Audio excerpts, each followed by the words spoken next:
Para poder entender el peronismo, no solamente hay que mirar las causas locales, es decir, años de corrupción en la política, descreimiento, golpes de Estado. En el 1943, Perón, formando parte del grupo de oficiales unidos, hacen un golpe de Estado para tomar el gobierno. El mundo está en guerra y había que tomar partido. Argentina terminó tomando partido muy poco antes de que se lograra la victoria aliada por el bando aliado. Y como muchos otros países, al vencer, al finalizar la guerra, se preocupó de conseguir sabios, físicos, intelectuales que habían servido al régimen nazi alemanes para darles protección y poder utilizar su saber.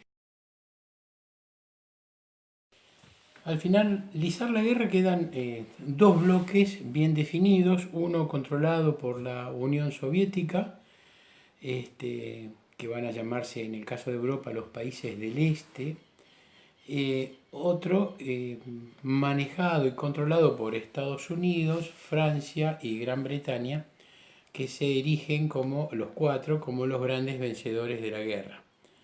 Estados Unidos se había apurado a echar dos bombas atómicas en Japón para evitar que hubiera que los rusos pudieran llegar ahí.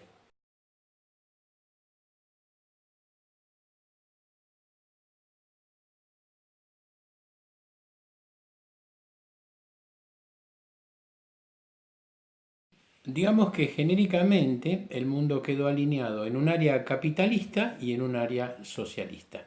El primero y el segundo mundo. Pero hay una cantidad de países que van a luego formar un grupo que se llaman los países no alineados, que son dependientes o del capitalismo del primer mundo o del socialismo del segundo mundo. En esa estructura que queda el mundo, ese nuevo orden mundial en que queda el mundo, Argentina va a tratar de separarse. A los dos grandes países derrotados, que son Alemania y Japón, se les va a prohibir tener fuerzas armadas y el desarrollo de fuerzas de ocupación. Podrán tener un mínimo de fuerzas policiales o de defensa interna, defensa local. Probablemente algunos analistas destacan que eso probablemente haya generado lo que conocemos como el desarrollo, el milagro alemán o el milagro japonés, que de la destrucción de las ruinas, hoy en día son dos potencias económicas del nivel mundial. No se habla, diría Jaureche, del milagro italiano no se habla porque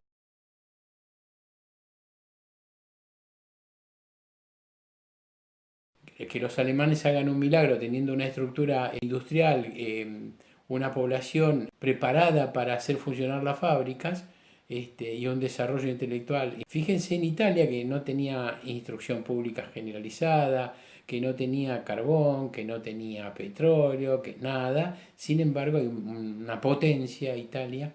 Algunos dicen que el plan Marshall, desarrollado por Estados Unidos especialmente, que es una ayuda de 5.000 millones de dólares para cada país que había participado de la contienda, les permitió despegar a la mayoría de estos países. Vamos a ocuparnos específicamente del área educativa.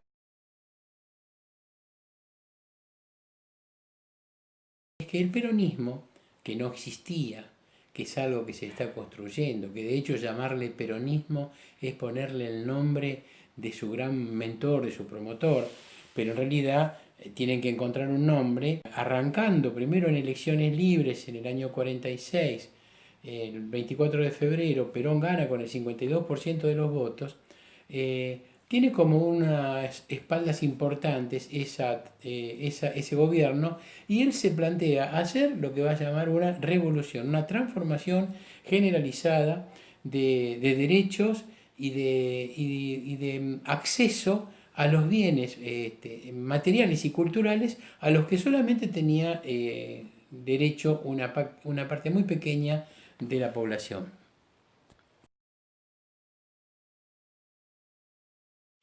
Si nos metemos en el ámbito específicamente educativo, ahora vamos a analizar la jurisdicción nacional. Tiene muy pocas escuelas bajo su órbita. El peronismo recibe una herencia de 40 años de existencia de lo que llaman las escuelas de la ley Laínez. Una ley que mete una cuña en las provincias y que a pedido de las provincias crea escuelas allí donde la provincia lo determine necesario. La idea primera, era crear escuelas de hasta tercero o cuarto grado, infantiles y elementales, en las zonas rurales y periféricas, ahí donde las provincias no tuvieran acceso a determinar recursos para eso. Y muy pocas que además tuvieran quinto y sexto grado, muy pocas en algunas ciudades de las provincias. Si en un año las provincias las solicitaban, si las provincias tenían que proveer el edificio, el lugar físico donde iba a funcionar, y después la nación se iba a ocupar del personal, de los sueldos, definir los contenidos que ya estaban definidos en la ley 1420, y absoluta discrecionalidad en cuanto a ese territorio, comilla, nacional, que va a ser la Escuela Nacional Primaria. Ciertamente el peronismo no va a generar un gran cambio en la forma de hacer docencia. El sistema educativo que se había construido, su propósito primero, si se recuerda, era civilizar, domesticar, emblanquecer, diríamos, emblanquecer la población.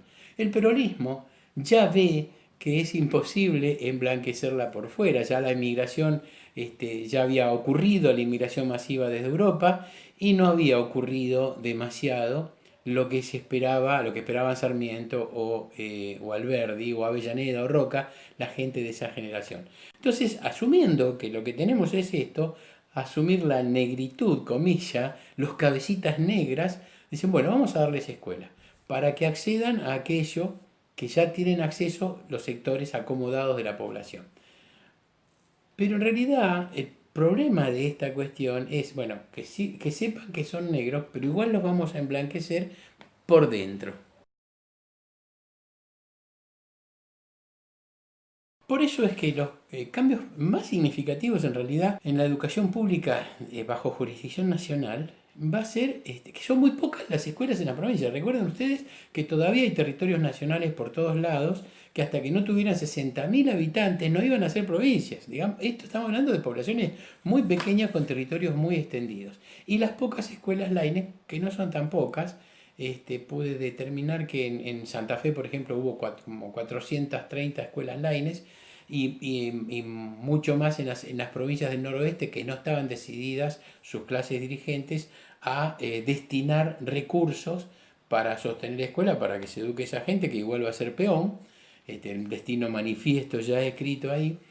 Así que bueno, ese es un estudio pendiente, es muy difícil encontrar esos datos, es un trabajo de archivo verdaderamente importante y no sé, yo estuve en el Palacio Pisurno, estuve en la Dirección General de Escuelas, no son datos que estén a la mano. Así que en principio decimos que la mayoría de las escuelas en las provincias eran de gestión provincial. En la provincia de Buenos Aires el 97%. Y en el tiempo del peronismo llegó a ser el 90%. Si hubo un 10% de escuelas o de estudiantes que iban a ir a las escuelas nacionales o laines. Establece Perón o su gobierno un acuerdo con la iglesia. De hecho, el gobierno está conformado por gente que viene del conservadorismo católico, por gente que viene del radicalismo disidente con aquel que había sido el radicalismo de Alvear, gente que viene de la izquierda en general, algunos comunistas, socialistas, otros de la rama sindicalistas. Y además va a tener muchos militantes del sindicalismo, ¿no? Del movimiento obrero organizado. Esto es un dato interesante, pero también muchos militantes católicos. Hay un acuerdo explícito entre el Estado y la Iglesia, tan explícito, que se va a implantar desde antes de Perón, desde el 43, desde la Revolución, eh, la educación católica en las escuelas, explícitamente como contenido curricular. Ya venía ocurriendo desde el año 36 en la provincia de Buenos Aires. El concilio ecuménico de la Iglesia Católica en Buenos Aires había pegado un impacto muy fuerte y ahí los conservadores católicos habían empezado a trabajar sobre la idea de la hispanidad y esta es una sociedad hispana y católica. ¿Sí? Al punto que esto era como para diferenciarse de todos los migrantes que venían. Había una población italiana enorme, pero ya esto había comenzado con Irigoyen, que en su gobierno, en 1916, establece que el 12 de octubre va a ser el Día de la Raza. ¿Qué raza? La raza hispánica. Todos los demás afuera. La educación católica va a estar dada por agentes que van a ser nombrados por el Estado con sueldo a propuesta del obispo. Y después se va a confeccionar, se va a tener que escribir ahí la doctrina justicialista. La doctrina justicialista va muy paralela a la doctrina social de la Iglesia en casi todos los asuntos que toca. Es muy poca la contradicción que existe.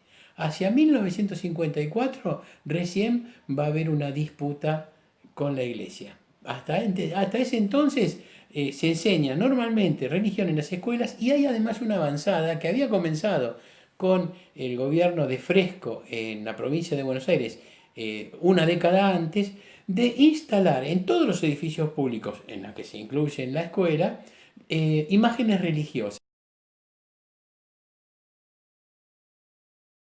Es decir, es curioso ver cómo en Buenos Aires se enseña, en las escuelas normales se enseña que el magisterio, que la educación argentina fue gratuita, obligatoria, graduada y laica,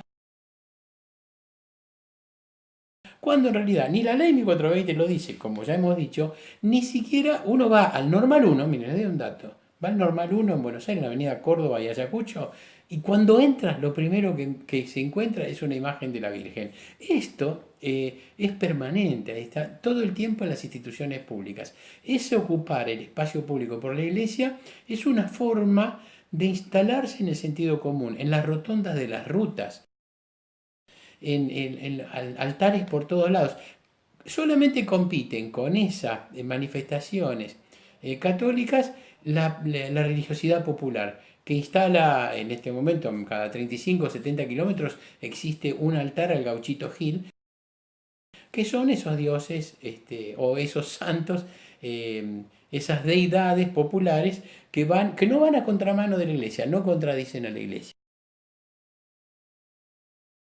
La doctrina peronista podría resumirse en tres banderas, el peronismo llama tres banderas, que son la soberanía política, es decir, que nadie, ningún país externo venga a decirnos lo que tenemos que hacer. Independencia económica, no deberle un peso a nadie, es decir, que nosotros, nuestras decisiones políticas van a ser libres porque no le debemos dinero a nadie. ¿Sí? Y tercero, justicia social. Cualquier argentino, cualquier nacionalidad, cualquier tipo que quiera su país, va a querer eso. Es decir, por eso es muy difícil confrontar con esas tres banderas.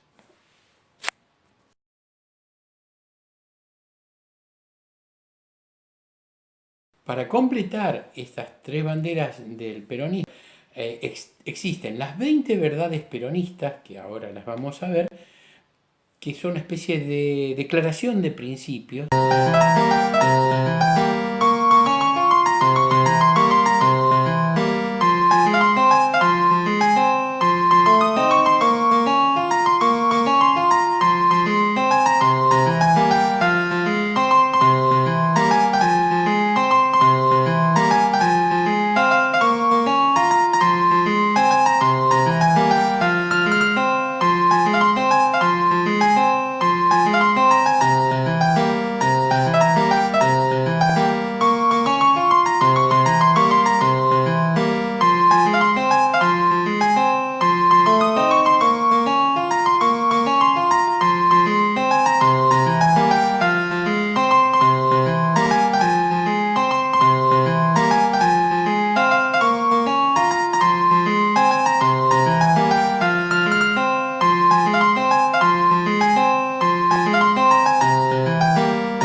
importantísima para tener en cuenta en cómo se preocupa el peronismo por la educación, es justamente la definición de que en la nueva Argentina, esta nueva Argentina que se está creando, los únicos privilegiados son los niños. Va a marcar cómo se va a llevar la política educativa.